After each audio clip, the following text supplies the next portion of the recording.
de la plume, un rendez-vous du savoir et de la connaissance au cours duquel nous décortiquons des livres écrits par des auteurs avec qui nous abordons les livres pour en connaître le contenu.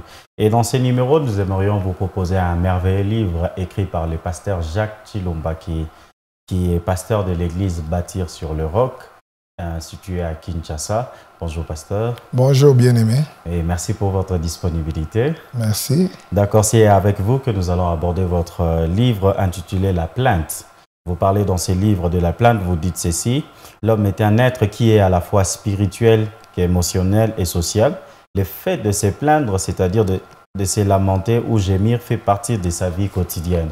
Alors, en parcourant votre livre, nous voudrions comprendre d'où vient le plainte dans la vie d'un homme, puisque vous évoquez les trois dimensions de l'être, le spirituel, l'émotionnel et ainsi que le social.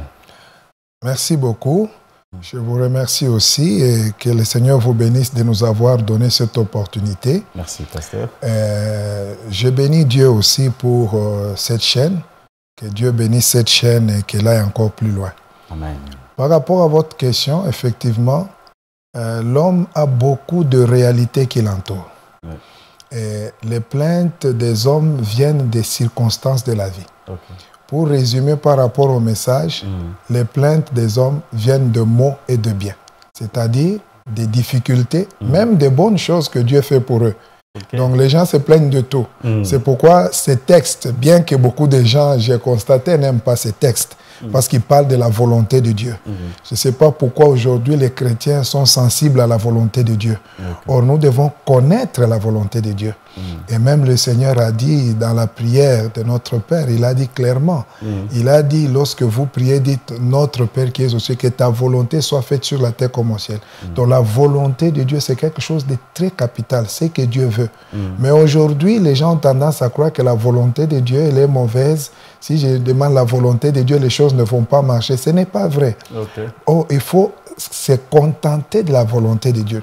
Et la volonté de Dieu, c'est ce qu'il y a de meilleur pour nous. Okay. Alors, dans ces textes, nous disons que les gens se plaignent des maux et des biens. Donc, les plaintes viennent des maux, même des biens que Dieu fait pour nous. Ok. Nous voudrions bien en découvrir plus lorsque vous parlez que les plaintes viennent de mots. C'est facile à comprendre. Oui. Mais comment comprendre quelqu'un qui se plaint tout en étant béni, tout en étant dans une situation favorable? C'est comme le texte de Lamentation dit, n'est-ce pas de la volonté du Très-Haut que viennent les maux et les biens? Okay. Pourquoi l'homme vivant se plaindrait-il? Que chacun se plaigne de ses propres péchés. C'est pour dire que non, le bien, Dieu nous fait beaucoup du bien.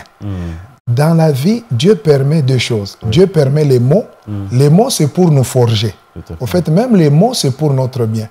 C'est pourquoi même Israël, quand ils étaient dans l'esclavage, ils ont demandé à Dieu pourquoi l'esclavage, pourquoi ça traîne. Dieu a dit, ce n'est pas un projet de malheur que j'ai formé pour vous, mais c'est pour vous donner de l'avenir et l'espérance. C'est-à-dire, à travers les maux qu'Israël était en train de subir, Dieu était en train de le forger pour vivre un jubilé à 70 ans et expérimenter de grandes choses. En aucun cas, Dieu veut que nous soyons plaintifs. Alors, d'un autre côté, comme vous dites, les difficultés, c'est facile de se plaindre. On peut même trouver ça raisonnable. Mais les biens, Dieu nous fait beaucoup du bien. Le psalmiste dit ceci, « Mon âme n'oublie aucun bienfait de l'Éternel. Loue l'Éternel. » C'est-à-dire, les bienfaits que Dieu permet dans notre vie, c'est pour que nous puissions le louer et le glorifier. Mais il arrive des fois que Dieu donne à quelqu'un une femme, un mari, des enfants, un travail, et commence à se plaindre de ce travail. Cependant, il y en a d'autres qui prient même pour que Dieu leur donne l'opportunité que lui a. C'est pourquoi les biens que Dieu fait pour nous, nous ne devons pas nous plaindre. Ou dire, Seigneur, c'est trop petit, Seigneur, ça ne va pas. Non, il faut accepter la volonté de Dieu. Et beaucoup de gens n'aiment pas la notion de la volonté de Dieu. Mais le bien que Dieu fait pour nous, par exemple, Dieu me donne une voiture, mais moi, je souhaite en avoir peut-être 15. Je peux trouver que Dieu n'a rien fait pour moi. Alors les gens se plaignent de fois, même des biens que Dieu fait pour eux. Il leur donne des enfants, ils se plaignent, pendant qu'il y en a qui n'en ont pas, qui cherchent même un enfant qui va commencer à casser les verres tous les jours. Donc les gens se plaignent même des biens que Dieu fait pour eux. Ils se fatiguent de ça, ils commencent à se plaindre. Et des fois même ça se transforme sous forme de prière. Merveilleux. Voilà, chers téléspectateurs, merci de nous rejoindre dans ce merveilleux programme au cours duquel nous décortiquons un merveilleux livre écrit par le pasteur Jacques Chilumba, je rappelle, intitulé La plainte. Alors, pasteur, vous pouvez nous expliquer de quoi un chrétien et un homme doit-il réellement se plaindre? Bon, cette question-là, elle est pertinente. Donc, quand vous lisez ces textes, c'est très clair. C'est ce que je développe dedans. Il dit ceci, que chacun se plaigne de ses propres péchés. Il y a même un texte dans Ésaïe où Dieu dit, cessez de faire le mal, abandonnez de faire le mal. Et puis Dieu dit, venez et plaidons, dit l'Éternel, si vos péchés sont rouges, si vos péchés sont rouges, ils deviendront blancs comme la neige. C'est-à-dire, Dieu veut que nous puissions nous plaindre de nos péchés. C'est ça la chose la plus importante. Parce que le péché, c'est la source de tout. C'est par le péché que la mort rentre dans le monde. C'est par le péché qu'il y a des difficultés. C'est par le péché qu'il y a la perfection. La Bible d'ailleurs dit, les dons gratuits de Dieu, c'est la vie éternelle, mais le salaire du péché, c'est la mort. Donc le péché amène la mort. Alors ce que Dieu attend de nous, c'est que nous puissions nous repentir, nous humilier, nous plaindre de nos propres péchés. Parce que si déjà nous sommes excellents dans les spirituels, le reste va suivre de soi. Mais des fois, nous laissons les spirituels dans un état vraiment délabré, mais nous voulons par contre voir les merveilles de Dieu dans d'autres domaines. Non. Mais quand vous lisez ce texte, la Bible est claire. L'homme doit se plaindre d'abord de ses propres péchés. Parce que tout vient du péché. Et je me rappelle dans un texte de la Bible où Dieu disait à Israël, que ta méchanceté te châtiera, ton iniquité te retrouvera, et tu sauras que c'est une chose amère d'avoir abandonné l'Éternel, ton Dieu. Donc le péché nous empêche à vivre la gloire de Dieu, même à être à l'image de Dieu. Alors ce qui préoccupe Dieu, c'est que d'abord nous puissions nous plaindre de nos propres péchés, parce que là nous voyons la dimension de la transformation. Quand nous sommes transformés de l'intérieur par Dieu, quand nous sommes affranchis, il y a des choses que nous pouvons mieux gérer. Mais quand on n'est pas transformé de l'intérieur, nous serons plaintifs. Nous serons des gens qui murmurent à tout moment parce que l'intérieur n'est pas transformé.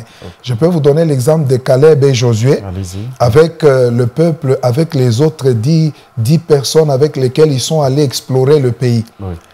Ils ont dit le pays est bon comme Dieu a dit. Il coule le lait et le miel. Mais ils ont ajouté mais il y a des géants.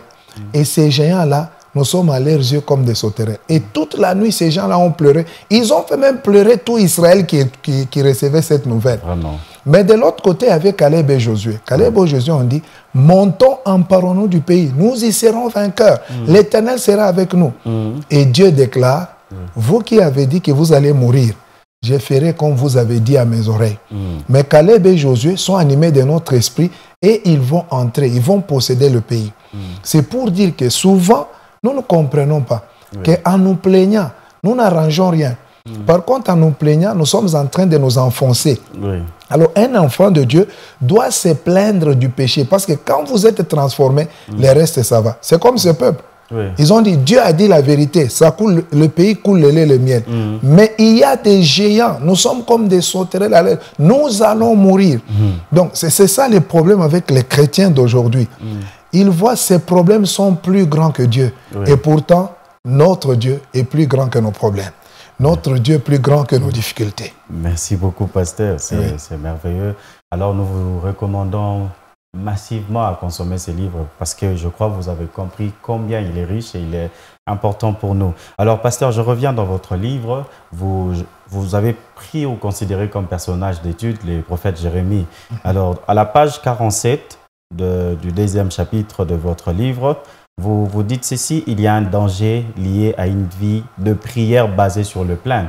Quelqu'un pourrait dire, mais le livre de Lamentations se trouve dans la Bible. Il prend ça comme référence pour soutenir sa vie de prière.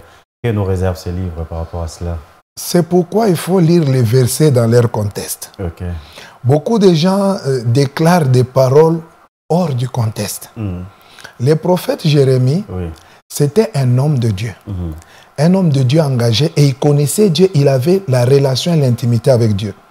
Alors, cette phrase que je viens de dire, c'est Jérémie lui-même qui déclare. C'est-à-dire, c'est un homme qui a fait une expérience et Dieu l'a enseigné. Parce que des fois, quand les gens marchent avec Dieu, vous pouvez trouver ces gens-là, et comme Jacob, il triche, il ment, il dupe son frère et tout ça. Mais quand vous suivez à la fin, vous voyez qu'il y a une évolution. Mais quelqu'un peut dire, je vais faire comme Jacob, je vais aussi duper mes frères et tout ça. Ce n'est pas comme ça. Des fois, quand on lit la Bible, il faut le prendre dans son contexte. Jérémie a fait une expérience avec le peuple de Dieu. Et lui-même a fait des lamentations. Et maintenant, cet homme arrive à une compréhension et il fait ressortir cet aspect des choses. Alors il dit, mais pourquoi l'homme doit se plaindre? Pourquoi l'homme doit se lamenter? Parce que c'est du Tout-Puissant que viennent les mots. Parce que Dieu l'a instruit lui-même, il a compris que non, cette situation vient de Dieu. Et comme la situation vient de Dieu, je fais confiance que le Seigneur est au contrôle de tout. Alors, ce qui fait que beaucoup de gens, quand ils prient, leur prière se transforme en lamentation. Et les autres même estiment que c'est bien. Vous savez, il n'y a pas que des prières de lamentation. Il y a aussi des prières de menaces où les gens menacent Dieu. Oh, moi, si tu ne fais pas, je ne sais pas. Même nous, les hommes de Dieu, des fois, les gens nous menacent. À Kinshasa, on dit quelqu'un ne veut pas prier lui-même. Mais il te dit, toi, je vais voir ton Dieu. Il fait même une offrande. Il dit, je donne l'offrande, mais je vais voir ton Dieu. Pour dire que si ton Dieu là n'agit pas, donc mon offrande là est perdue. Donc, les gens, des fois, ils font des prières, des lamentations, des prières, des menaces. Ils menacent Dieu. Non, Dieu, on ne les menace pas. Quand vous venez devant le Seigneur, priez avec foi. Et vous allez obtenir ce que vous avez demandé. Merci beaucoup, pasteur. Alors, je passe à un dernier point de notre questionnaire. Vous parlez de devenir la bouche de Dieu. En une minute, qu'est-ce que nous pouvons comprendre? Devenir la bouche de Dieu. Devenir la bouche de Dieu, c'est séparer ce qui est précieux de ce qui est vil. Quand nous marchons en tant qu'enfants de Dieu, il y a beaucoup de choses inutiles. Quand nous nous séparons de ces choses-là, nous devenons la bouche de Dieu. C'est-à-dire, nous allons dire l'ainsi dit l'Éternel et nous allons prier conformément à la pensée de Dieu. Et cela est très important. Beaucoup de gens ne savent pas que Dieu n'a de bouche que notre bouche. Alors, des fois, Dieu ne s'exprime pas à travers nous à cause des embouteillages, si je peux dire, de nos mauvaises vies, de nos péchés. Cela empêche Dieu de s'exprimer au travers de nous. Donc nous devons apprendre à séparer ce qui est précieux de ce qui est vil. Et je crois que c'est le combat de tous les chrétiens d'aujourd'hui. Parce que la Bible dit aussi que les convoitises charnelles font la guerre à notre âme. Donc il y a beaucoup de choses qui nous empêchent d'exprimer ce que nous sommes. Parce que nous sommes l'image de Dieu, nous sommes la bouche de Dieu. Pour que Dieu s'exprime à travers nous, on doit se séparer de certaines choses. Merci beaucoup, pasteur. Alors, en conclusion, quelle est l'attitude à avoir face aux plaintes ou soit face aux situations qui peuvent créer des plaintes dans le cœur ou dans la vie d'un chrétien? L'attitude qu'il faut avoir, si je peux parler brièvement, c'est chercher la volonté parfaite de Dieu. Parce que dans la volonté de Dieu, il y a aussi la volonté permissive. Quand vous lisez le psaume 106, la Bible dit « Ils crurent à ses paroles et ils oublièrent bientôt ses desseins et n'attendirent pas l'exécution de ses desseins. » Et dans ce texte, on nous dit clairement que puisqu'ils n'ont pas attendu l'exécution de ses desseins, la Bible déclare, Dieu leur accorda ce qu'il demanda et puis il envoya le dépérissement dans leur corps. C'est pour dire que non, il faut être dans la volonté parfaite. C'est que Dieu veut. Quand vous êtes dans la volonté parfaite, vous êtes bien. Mais quand vous êtes dans la volonté permissive, vous pouvez même acquérir des choses. Mais ces choses ne vous avanceront pas par rapport au royaume de Dieu et à la communion de Dieu. Donc, il faut s'attacher à la volonté parfaite de Dieu, marcher selon la parole du Seigneur. Même la prière. N'est-ce pas, Jacques dit, vous priez, vous ne recevez pas parce que vous demandez mal avec vos convoitises charnelles pour satisfaire vos convoitises charnelles. Beaucoup de choses ne reçoivent pas exaucement parce que ce n'est pas fait par l'Esprit de Dieu ni par la volonté de Dieu, mais c'est fait par des convoitises charnelles. Or, toutes ces choses-là ne glorifient pas Dieu. Donc, pour éviter d'être dans les plaintes, il faut chercher à connaître la volonté parfaite de Dieu, prier selon la volonté de Dieu, et vous allez vivre ce que la Bible dit, contentez-vous de ce que vous avez, parce que chacun de nous, Dieu a un plan avec lui. Devant Dieu, il y a un livre livre écrit. Et la Bible déclare, le psalmiste, elle le dit dans le psaume 139, il dit, je suis une créature si merveilleuse, avant qu'aucun jour de ma vie n'existe. Toi, tu me voyais, tu connaissais, et dans ton livre étaient inscrites des choses qui m'étaient destinées. Donc, chacun de nous, il y a des choses qui lui sont destinées. Il doit connaître la volonté parfaite. Il ne va pas se plaindre s'il connaît la volonté parfaite de Dieu. Merci beaucoup. Merci, Pasteur Jacques. Merci. Nous vous remercions beaucoup pour votre livre. Et alors, nous vous recommandons, chers téléspectateurs, à vous procurer ces merveilleux livres. Vous-même, vous avez découvert combien il contient des vérités enrichissantes par rapport à notre vie chrétienne. Nous vous remercions de nous avoir été fidèles et nous vous fixons rendez-vous au prochain numéro. Nous remercions l'équipe de la réalisation ainsi que la coordination de la radio Parole éternelle. Que Dieu vous bénisse. À la prochaine.